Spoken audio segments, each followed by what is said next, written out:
Hello guys, welcome back to this channel. आज मैं आपको बताने जा रहा हूँ NICL AO एग्ज़ामिनेशन के बारे में। तो 20 जुलाई को इसका एग्ज़ाम हुआ था। मेरा 1 PM वाला शिफ्ट था। मुझे आइडिया नहीं कि ये कितने शिफ्ट्स में एग्ज़ाम हुए हैं। तो सबसे पहले हम लोग थोड़ा सा वैकेंसीज़ और कट ऑफ के रिलेटेड बात करते हैं, फिर मैं बताऊँगा कि एग्ज़ाम में कितने क्वेश्चन आए थे और कैसा क्या था। तो सबसे पहले लास्ट ईयर की वैकेंसीज़ देखते हैं। तो लास्ट ईयर 274 वैकेंसीज़ थी, जिसमें से जर्नलिस्ट की टोटल 170 वैकेंसीज़ थी। और इस साल टोटल वैकेंसीज़ हैं 266, जिसमें जर्नलिस्ट की वैकेंसी है शायद 166 वैकेंसीज़ है इस बार। तो वैकेंसीज़ पिछले साल की और इस साल की अप्रॉक्सीमेटली सेम आई हैं। अब चलिए एग्ज़ामिनेशन के बारे में जानते हैं कि कैसा क्वेश्चन पेपर आया था। तो जो लोग मेरी वीडियोस रेगुलर देखते हैं उनको पता होगा कि रिसेंटली मैंने ATC का एग्ज़ाम दिया था।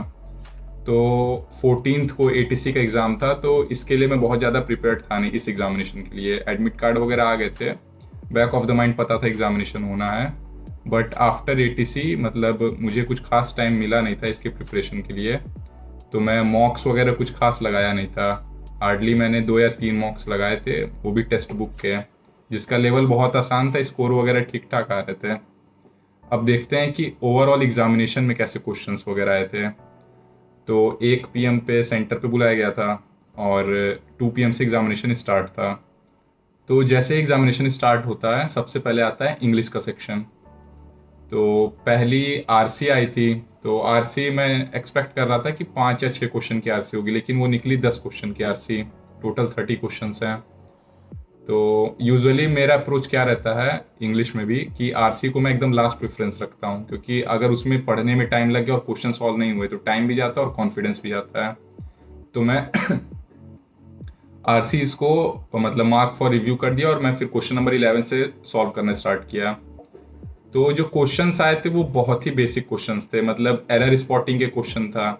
बहुत सिंपल एरर स्पॉट, मतलब कि एकदम मतलब एक नॉर्मल इंग्लिश अगर आपको आती है एकदम बहुत बेसिक सी, तो आप इजीली उसमें स्पॉट कर लेंगे क्या एरर है।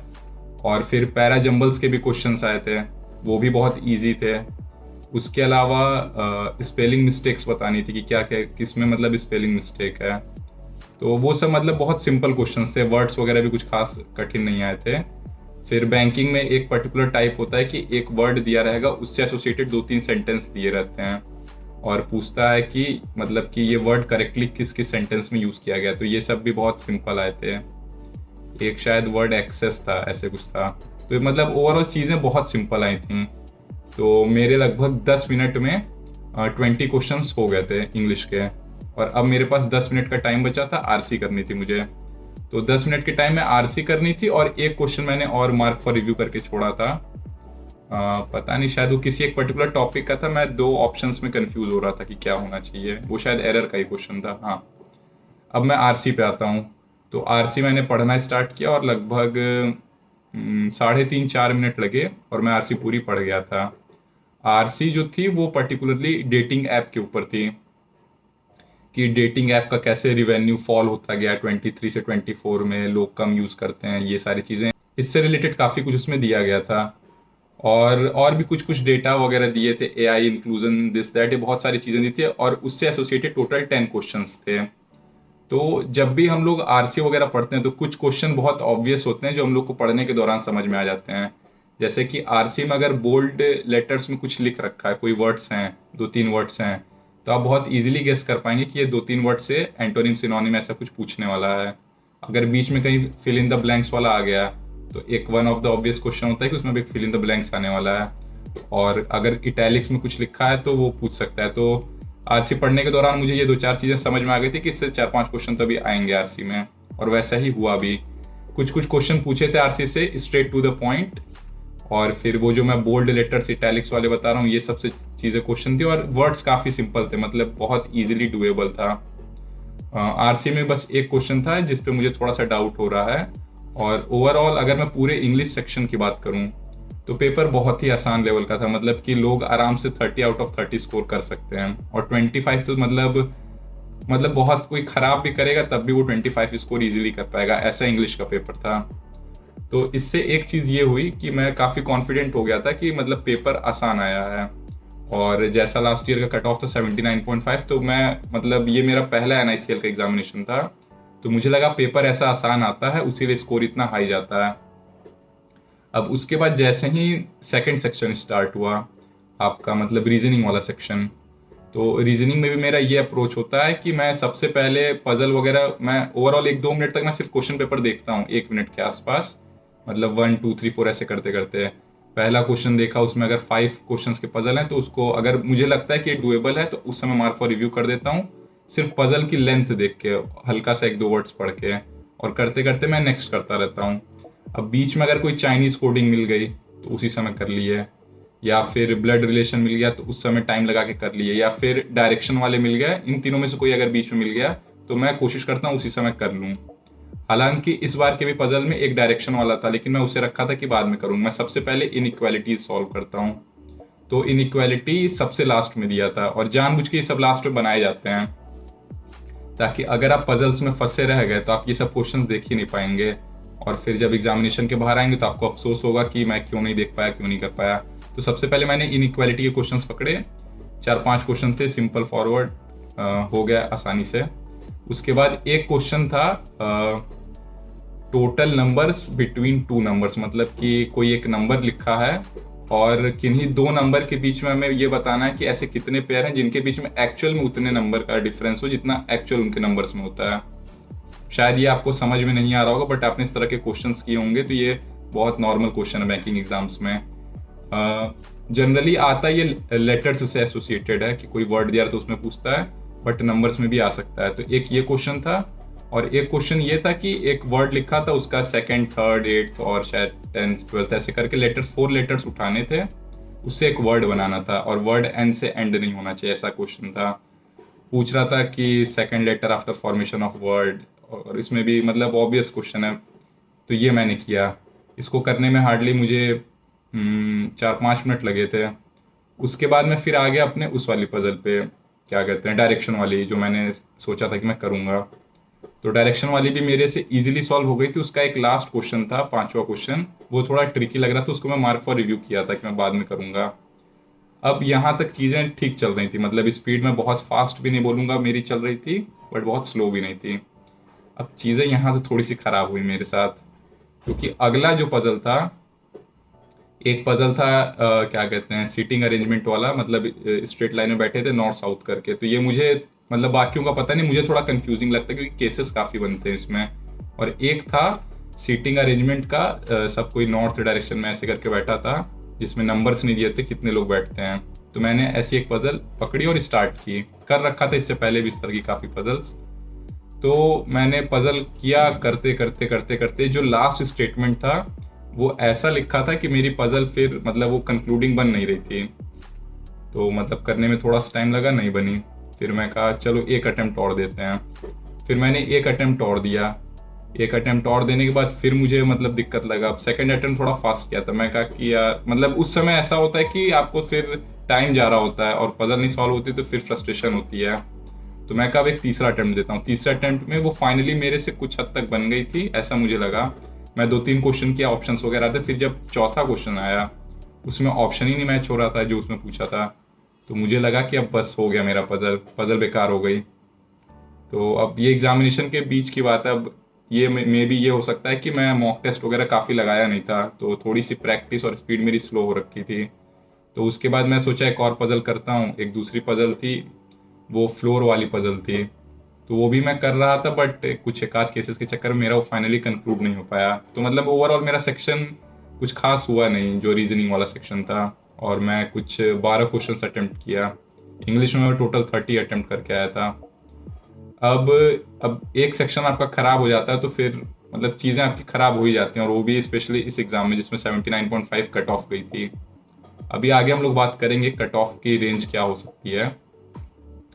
फिर इसके बाद आता है क्वांट का सेक्शन। तो क्वांट भी मेरा यही अप्रोच रहता है कि जो स्ट्रेट फॉरवर्ड क्वेश्चंस हैं उनको पहले किया जाए। स्ट्रेट फॉरवर्ड में जनरली 2 टाइप्स के क्वेश्चंस आते हैं बैंकिंग में। एक होता है क्वाड्रेटिक का क्वेश्चन आपका, and the second one is the approximation questions. तो पहला डीआई था, मैं उसे देखते मार्क फॉर रिव्यू वगैरह कर रहा था। बीच में अरिथमेटिक के काफ़ी क्वेश्चंस थे जो मुझे देख के काफ़ी लेंदी लग रहे थे, मतलब कि कैलकुलेशंस वगैरह काफ़ी लग रही थी। और ऐसे करते करते बीच में नंबर सीरीज आ गया था। तो नंबर सीरीज के लगभग 5 क्वेश्चंस थे और मतलब उस मोमेंट पे मुझसे वो सॉल्व नहीं हो रहे थे, मतलब डिफरेंस वगैरह कर रहा था, लेकिन अब वही है, आपका एक सेक्शन अगर पीछे में खराब हो रखा है जो कि अच्छा खासा हो रखा था, जो कि मेरा था रीजनिंग, तो मेंटल साइकोलॉजी थोड़ी सी खराब हो जाती है क्वेश्चन सॉल्व करने के लिए। तो बनती हुई चीज़ें थोड़ी सी धीमे भी हो जाती हैं और क्लिक नहीं करती हैं। क्योंकि एग्जामिनेशन के बाद मैंने कुछ लोगों से बात करी तो वो लोग बोले कि नंबर सीरीज ईजी थी, सॉल्व हो गई थी आराम से। तो मतलब और लेकिन मेरे लिए कुछ इशू आ रहा था, फिर मैं उसमें भी थोड़ा टाइम वेस्ट किया 2-3 मिनट, फिर मैं आ गया अप्रोक्सीमेशन में। अब अप्रोक्सीमेशन के 4-5 क्वेश्चंस थे, सॉल्व हो गए इजिली, बट एक आध क्वेश्चन में मुझे ऐसा लगा कि मेरे से कैलकुलेशन मिस्टेक हो रही है, मतलब थी नहीं उतनी कॉम्प्लेक्स बट मुझसे हो रही थी, maybe due to exam pressure. तो ये करके और फिर मैं नंबर सीरीज पे वापस आया। नहीं नहीं, मतलब अप्रोक्सीमेशन कंप्लीट किया मैंने, फिर मैं डीआई वाले पे आया। डीआई के मैंने लगभग 5 क्वेश्चन थे, काफ़ी मतलब कैलकुलेशन उसमें ठीक ठाक थी, मेल फीमेल के रेशियो से रिलेटेड कुछ कुछ दिया था। तो उस पे भी मैंने 4-5 क्वेश्चन निकाले और फिर मैं आ गया अपने इस पे अरिथमेटिक के क्वेश्चंस पे। तो अपस्ट्रीम डाउन स्ट्रीम से रिलेटेड क्वेश्चन थे और मिक्सचर एलिगेशन और अपने ये triangle circle perimeter area related, मतलब जितने भी क्वेश्चन थे, कोई क्वेश्चन ऐसा नहीं था कि स्ट्रेट फॉरवर्ड था कि मतलब एक दो लाइन लिखी और सॉल्व होके निकल गया। उसमें एक ठीक ठाक कैलकुलेशन लग रही थी और ठीक ठाक समय लग रहा था। जिनकी प्रैक्टिस बहुत अच्छी है तो हो सकता है वो लोग काफ़ी जल्दी कर रहे होंगे, काफ़ी लोगों ने किया भी होगा ऐसा। तो फिर मतलब ओवरऑल चीज़ें यही हुई। फिर उसके बाद मैं फिर नंबर सीरीज पे आया और 5 में से मैंने लगभग 3 सॉल्व कर लिए, मतलब लॉजिक मिल गया था मुझे। और फिर ऐसे ही कर रहा था और फिर ओवरऑल फिर से टाइमर ख़त्म हो गया, पता ही नहीं चला। और क्वांट सेक्शन भी फिर मेरा उतना अच्छा हुआ नहीं, और इसका मतलब क्रेडिट वही जाता है, मतलब रीजनिंग थोड़ी सी ख़राब हुई थी और रीजनिंग के चक्कर में फिर अगला सेक्शन आपका ख़राब हो ही जाता है, क्योंकि इतने कॉम्पिटिटिव एग्ज़ाम में you can't afford to lose any marks in any of the section, मतलब मेजॉरिटी मार्क्स तो आप कहीं लूज ही नहीं कर सकते हैं। तो ऐसे करके मेरे 12 क्वेश्चन इधर अटेम्प्ट हुए थे, तो ओवरऑल मेरे लगभग 54 क्वेश्चन अटेम्प्ट हुए आउट ऑफ 100। इसमें से कुछ गलत भी होंगे ऑब्वियसली। और अब हम लोग बात करते हैं कि इसकी कट ऑफ क्या रह सकती है। तो लास्ट ईयर इसकी कट ऑफ थी 79.5 मार्क्स। जर्नलिस्ट के बारे में स्पेसिफिकली अगर बात करूं तो 170 वैकेंसीज थी जर्नलिस्ट की एंड 79.5 मार्क्स। तो पिछले बार का पेपर मैंने देखा तो नहीं, भी कंप्यूटर बेस्ड होता है, बस लोग एजम्पशन बना सकते हैं, ऐसे ये सारे क्वेश्चंस आए थे। But 79.5 marks is a very good marks, मतलब पेपर जैसा अभी था वैसे में लाया तो जा सकता है, लेकिन इतना भी आसान नहीं कि उसको कट ऑफ रखा जा सके। तो मेरा ऐसा मानना है कि इस बार का जो पेपर था it was slightly on the difficult side. मतलब इंग्लिश तो बहुत आसान थी, उसमें तो नो डाउट, पिछले साल के कंपेरिजन में पता नहीं, लेकिन बहुत आसान थी इंग्लिश। बट रीजनिंग जो थी it was a kind of tricky, थोड़ी सी कह सकते हैं, अच्छे अमाउंट की आपकी प्रैक्टिस होनी चाहिए। और क्वांट में कैलकुलेशंस काफ़ी ज़्यादा थी, मतलब स्ट्रेट फॉरवर्ड क्वेश्चन दोनों में कहीं पे मुझे ऐसे दिखे नहीं। क्योंकि रीजनिंग में कुछ क्वेश्चंस आते हैं आपके इसके वेन डायग्राम्स वगैरह के, वो भी मिसिंग थे, और क्वाड्रेटिक के, मतलब ऐसे करके तो थोड़ा सा कॉम्प्लेक्सिटी बढ़ाई गई थी। और एग्जामिनेशन सेंटर के बाहर भी मैं कुछ लोगों से बातचीत किया, कुछ के तो बहुत पुअर परफॉर्मेंस थे और मतलब वो लोग काफ़ी कम अटेम्प्ट कर पाए थे। मेरे भी मतलब कुछ खास मैंने अटेम्प्ट किया नहीं है।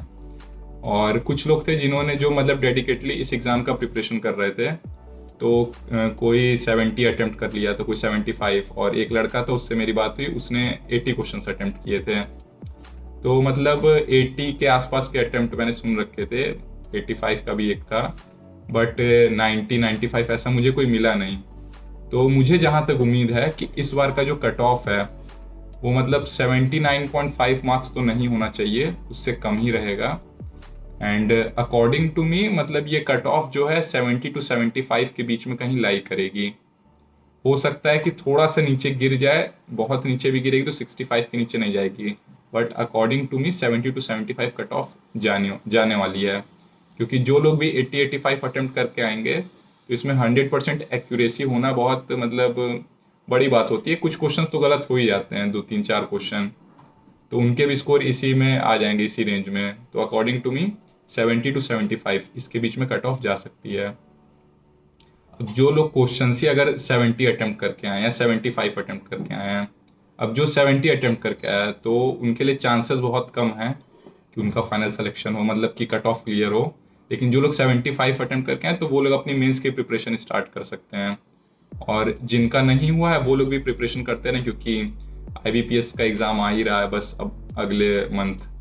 तो ये सारी की सारी प्रिपरेशन आपको हेल्प ही करेगी। तो कोई अगर आपको डाउट हो तो फिर आप लोग कमेंट सेक्शन में अपना डाउट लिख सकते हैं। मैं उस पर एक एक कमेंट में पढ़ता ही रहता हूँ, सारे रिप्लाई करता रहूँगा। और अगर आप इस चैनल पे नए आए हैं तो नीचे एक सब्सक्राइब का बटन होगा, उस पर क्लिक करिए।